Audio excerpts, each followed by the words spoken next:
Bonsoir à tous. Salam alaikum.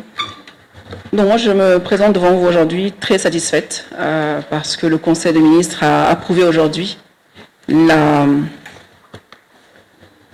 protection de la réserve naturelle, sa création de la baie de l'Étoile. La baie de l'Étoile, comme vous le savez, se situe donc à proximité de la ville de Nouadhibou.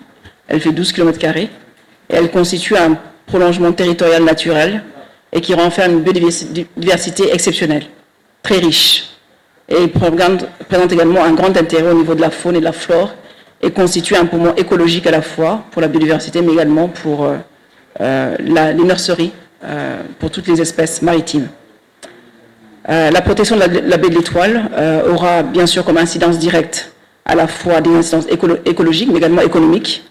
Et on assistera ainsi à la conservation du patrimoine génétique des espèces, la préservation des fonctions essentielles de nurseries, de zones de reproduction et de transit d'espèces, et au développement et à la diversification des ressources de subsistance, d'emploi et de loisirs pour les populations locales.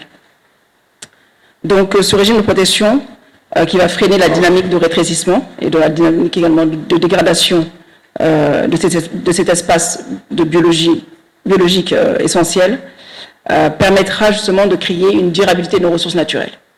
Il faut savoir que cette protection a mis plus de 30 ans, c'est-à-dire que le processus a été démarré au milieu des années 90, et donc on a réussi aujourd'hui effectivement à faire passer ce décret, parce qu'il y avait beaucoup de réticence justement quant à la crainte que la protection de la baie de l'Étoile constituera un frein aux activités économiques. Mais comme j'ai pu le dire, bien au contraire, cette protection permettra de protéger cet espace et également de continuer à avoir cette richesse, effectivement, qui est notre richesse halieutique. Il faut savoir que plus de 110% des espèces de cette localité, en tout cas de ce lieu, et des espaces marins à proximité, leur lieu de nurserie vient de la baie de l'Étoile.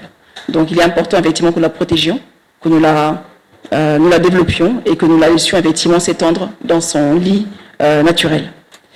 Donc cette protection sera également assujettie, en tout cas sera accompagnée par un plan d'aménagement, et ce plan d'aménagement sera l'objet d'une concertation non seulement entre le ministère de l'Environnement, mais également le ministère de l'Habitat et le ministère des Pêches.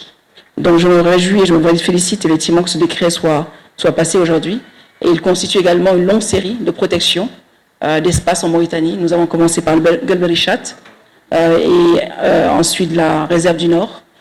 Tout ça pour dire que la préoccupation de la préservation de nos écosystèmes, qu'ils soient fauniques, qu'ils soient végétaux, mais également qu'ils soient marins, est une préoccupation, est une question essentielle qui est prise en compte. Et nous réussissons petit à petit à passer les 6% de protection que nous avons aujourd'hui avec le parc national du Djaouding et le parc national du Bondarguin vers les 30% qu'ont fixé la convention de biodiversité, la CBD, mais également les conventions de Ramsar, qui sont des conventions de protection des espaces, des zones humides, mais également la convention de la CNES et d'AEWA, qui sont les conventions de protection des espèces.